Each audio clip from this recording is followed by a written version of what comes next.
everybody. I hope you're well, wherever you are. I hope you're taking good care of yourselves and the people around you. I'm in a very empty Haskell Hall on a very empty Colgate campus, and it's quite strange to be here without all of you. I wish you could join me in a healthy state, healthy and safe, but we'll have to do the best we can.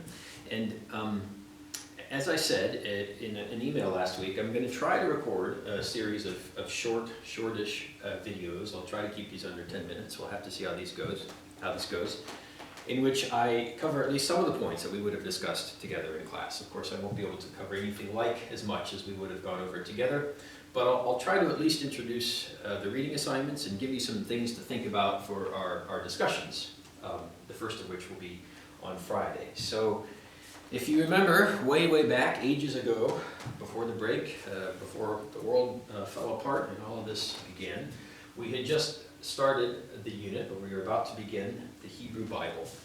And I've asked you to read Genesis and Exodus for this week. And so I thought I'd say just a little bit, I'll try to do something that's possible, which is to introduce the Hebrew Scriptures, the Hebrew Bible, in just a few minutes. And also to say a little bit about the time frame or the timeline in which the events recounted in the Hebrew Bible unfolded, to the extent that they actually did occur as a matter of history, and many of them absolutely did occur. Sometimes there's scholarly controversy about the extent to which we get an actual historical record, but in many cases those events can be confirmed from extra-biblical sources. So just a word about the Tanakh, the canon of the Hebrew Bible. So Tanakh is an acronym formed from the first letters of the Hebrew words for the main divisions of the Hebrew Bible, the Torah, the Nevi'im, and the Ketuvim.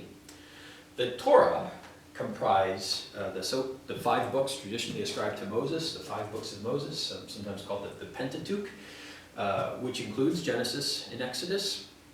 And the Torah recounts, first of all, the Torah recounts the formation of the children of Israel, the formation of the people group that came to identify itself as the Israelites in the late Bronze Age, early Iron Age, out of the descendants of Sarai and Abraham in Genesis. And you've read about Abram, who was called by God from the land of Ur. He enters into a covenant with God. God promises to make of him a great nation and to bless his many descendants.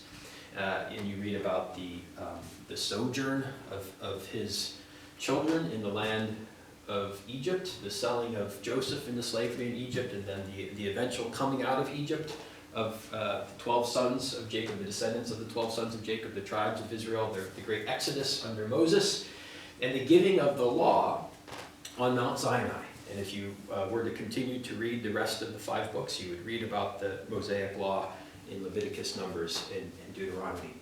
So the law, of course, is absolutely central to Jewish history and Jewish culture. It's the great centerpiece of Judaism. The Nevi'im, the prophets. The prophets are a collection of writings associated with these awesome and often mysterious figures in the Hebrew Bible. And prophets, as the term is used there, you shouldn't primarily think of individuals who foretell the future, although sometimes the prophets do have things to say about what's coming and about the consequences, in particular, of disobedience to God. But the prophets are first and foremost these individuals who communicate the word of the Lord, or these admonitions from the Lord to the children of Israel. And there's a fairly consistent message.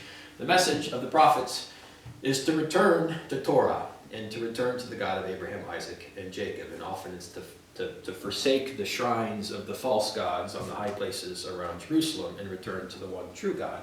And often, and sometimes most powerfully and profoundly, it's a basic exhortation to return to justice.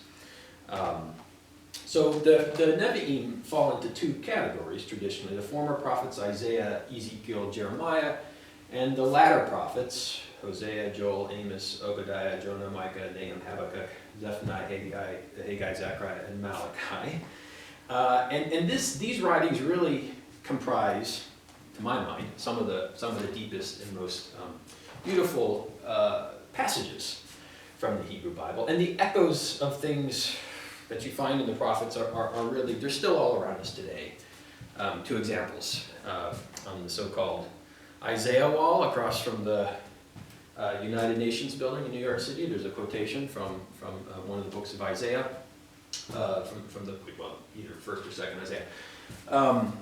They shall beat their swords into plowshares and their spears into pruning hooks. Nation shall not rise up against nation, neither shall they learn war anymore. It's a great expression of the hope for peace. The Martin Luther King Jr. Memorial in Montgomery, or the Civil Rights Memorial in Montgomery, Alabama, contains a verse, well, it's a verse voiced powerfully by Martin Luther King that comes from the book of Amos. Let justice roll down like rivers and righteousness like a mighty stream. So the prophets have profoundly shaped our culture, and they're still with us today, whether we see that always or not. And the Ketuvim, the writings, this is a somewhat miscellaneous collection comprising the great poetic books of the Hebrew Bible, Psalms, Proverbs, and Job, the book of Job. We're going to spend some time looking at Job. And then a series of other books, Lamentations, Esther, and a few others. And I'm going to ask you to read just very short selections from each of these great divisions of the Hebrew Scriptures, and we'll discuss them together in the coming weeks. So just a little bit about the structure of the Hebrew Bible, and I think in the next video I'll say something about the timeline for the events that we read about in the Hebrew Bible.